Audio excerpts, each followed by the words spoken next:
Par la suite, le prochain match qu'on a, c'est l'ordre mondial latino. C'est une traduction, mais c'est le NWO. Le Latino World Order contre le clan, pas dans le clan, là, parce que c'est Santos Escobar, il est le chef de son propre clan, contre Dirty Dominic Mysterio. Et les deux représentants de la LWO, c'est Rey Mysterio, qui était pas mal de chef, et un nouveau dans le clan qui vient d'arriver tout récemment, mais qui a quand même eu, qui est tourné autour, si on veut, de Rey Mysterio au cours des...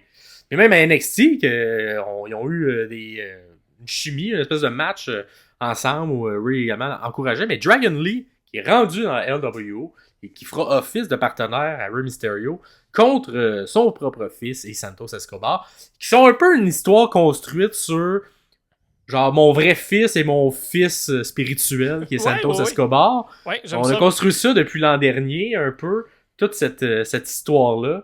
Fait que là, c'est comme si Papa Mysterio, il va aller chicaner ses deux enfants avec son autre ami, Dragon Lee, qui ressemble beaucoup, on s'entend. Et moi, j'ai eu une petite déception quand même avec ce match-là, parce que j'aurais peut-être aimé finir la trilogie Dominic contre Rey avec un match final, peut-être pour la retraite, tu sais, genre une espèce de masque contre cheveux. Oui, c'est ça, t'avais callé ça. Moi, j'aurais aimé ça, un masque contre cheveux de Dominic. Moi, je pense que ça aurait été une bonne manière de... peut-être ça va se faire plus tard, peut-être que Rey, il y en a encore dans le réservoir, puis il veut garder ça pour un prochain Mania ou un prochain pay-per-view. Absolument. Mais je trouvais que ça s'écrivait tout seul, ce match-là, de père-fils, un contre l'autre. Bon, on va ajouter d'autres éléments. D'après moi, il va quand même, je pense que l'histoire père-fils va quand même se dérouler au courant de ce match-là.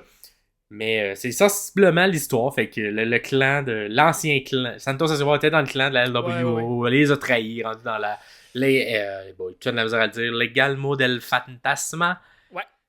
Genre, c'est ça, je te le donne. À peu près. Fait que c'est ça, un espèce de un classique. Vous étiez mes amis, vous n'êtes plus mes amis. Vous étiez mon fils, vous n'êtes plus mon fils. Fait que la bonne lutte, la vraie bonne lutte. Ah ouais, la bonne lutte. La bonne construction d'histoire comme on aime. Pour le in-ring work, pour le travail entre les câbles, ça peut voler le show littéralement. Ouais, pour surtout d'ajouter Dragon Lee. Exactement. Dragon Lee est excellent. Santos aussi, puis Dominic, il a eu du bon hit en règle générale. Fait que j'aime bien ça, puis à voir est-ce que ça sera peut-être le dernier match de Rey Mysterio de sa carrière à WrestleMania. À voir. Tu sais, pour continuer un peu, pour étirer le lexique que t'as fait, une petite parenthèse, une carte, c'est pas juste aussi d'avoir des gens un peu, pas moins bons, mais du low, du mid et du main event, ou du plus haut dans la carte, c'est aussi d'avoir changer les styles, varier les tons, être capable de jouer. Fait que là, on a on a quelque chose de plus physique. Avec Gunther contre Sami, ça va être extrêmement violent. Et on a quelque chose d'un peu plus high-flying, un peu plus dans les airs, un peu plus lucha, qui est la LWO contre les Legado del Fantasma. Fait que c'est d'être capable aussi de varier et de bien placer ses pions dans une carte pour être capable d'avoir une belle variété avec tout ça. Fait que je veux juste mettre, vu qu'on parle de ce match-là, qui va être un gros in-ring, je voulais souligner que dans une carte, on cherche aussi les différences de style. Voilà. Assurément. Fait que... qui as-tu comme gagnant? C'est... Ah, mon Dieu.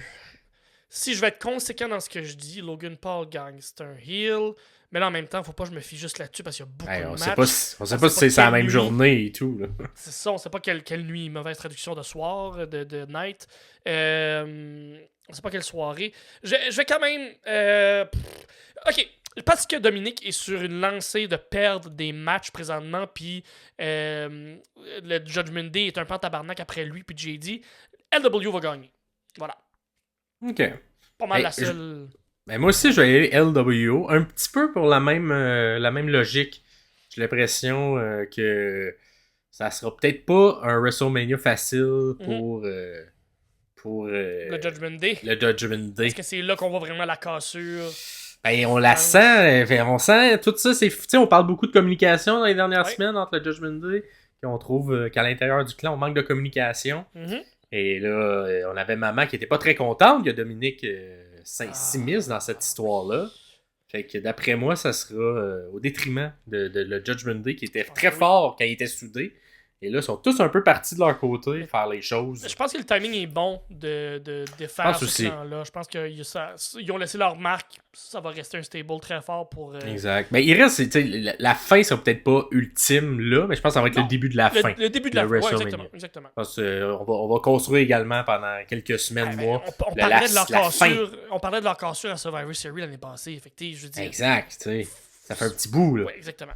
Donc, à voir, mais moi aussi, je vais aller avec la LWO, avec Monsieur Mysterio Papa et Monsieur Lee, qui ressemble à Monsieur Mysterio Papa. Monsieur Dragon.